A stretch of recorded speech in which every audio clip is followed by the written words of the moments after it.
भारत और पाकिस्तान, दो देश जिनके बीच का मुकाबला खेल के मैदान से लेकर अंतर्राष्ट्रीय मंच तक होता है।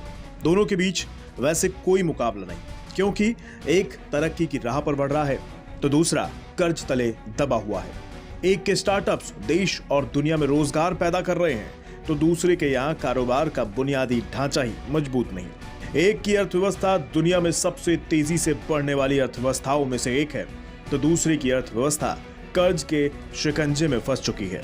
लेकिन फिर भी दुनिया की नजर एक साथ आजाद हुए इन दोनों मुल्कों पर हमेशा टिकी रहती है।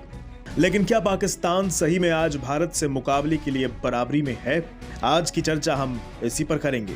कई लोगों को शायद ये नहीं पता होगा कि कभी पाकिस्तान की अर्थव्यवस्था भारत से अच्छी स्थिति में रही थी।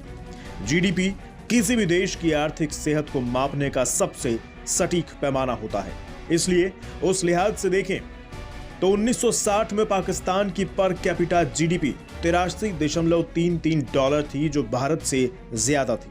लेकिन 2007 के बाद से भारत की पर कैपिटा जीडीपी पाकिस्तान से लगातार ज्यादा बनी हुई है। 2021 में भारत की पर कैपिटा जीडीपी 2191 डॉलर है, जबकि पाकिस्तान की 1260 डॉलर पर बनी हुई है। वित्तीय वर्ष 2020-21 की पहली तिमाही में भारत की जीडीपी ग्रोथ रेट रिकॉर्ड 20.1% रही थी। भारत आज दुनिया की सबसे तेजी से बढ़ रही ट्रिलियन डॉलर इकॉनमी है और दुनिया की 5वीं बड़ी अर्थव्यवस्था है। कोरोना की वजह से दुनिया भर की इकॉनमी पर असर पड़ा, लेकिन कोरोना संकट के दौरान भी भारतीय अर्थव्यवस्था दमदार बनकर उभरी है, जबकि पाकिस्तान की इकॉनमी दिनों दिन और संकट में घिरती जा रही है। अगर जीडीपी आकार की बात करें तो 2010 में भारत 9वें स्थान पर था और केवल 9 साल में वे 5वें स्थान पर पहुंच चुका है। पाकिस्तान के मुकाबले भारतीय जीडीपी 10 गुना बड़ी है। वहीं पाकिस्तान की इकॉनमी दुनिया में 45वें नंबर पर है।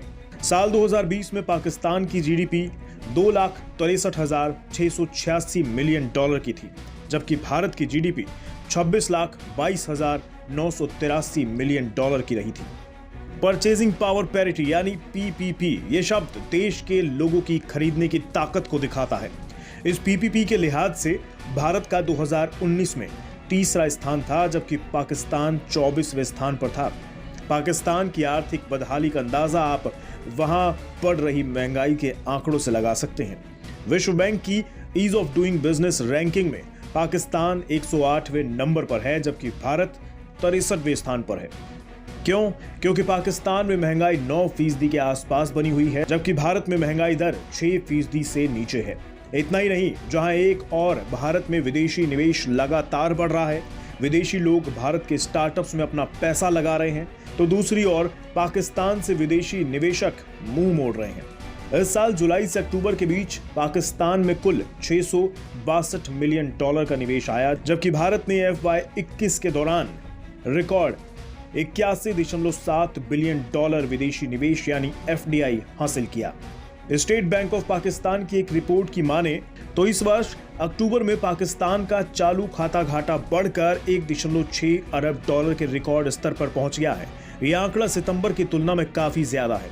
ऐसे पाकिस्तान की जीडीपी का 4.7% बताया जा रहा है। जहां तक बात पाकिस्तान पर कर्ज की करें तो पाकिस्तान का कुल कर्ज और देनदारी 50.5 ट्रिलियन रुपए से भी ज्यादा है।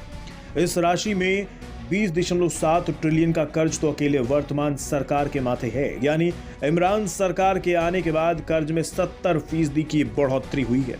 ये पाकिस्तान के सकल घरेलू उत्पाद यानी जीडीपी से कहीं ज्यादा है।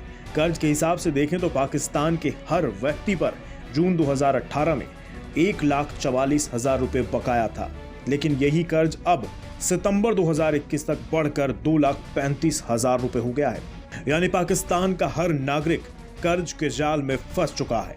कर्ज भारत पर भी कम नहीं, लेकिन भारत अपना कर्ज, अपनी देनदारी आसानी से चुका सकता है।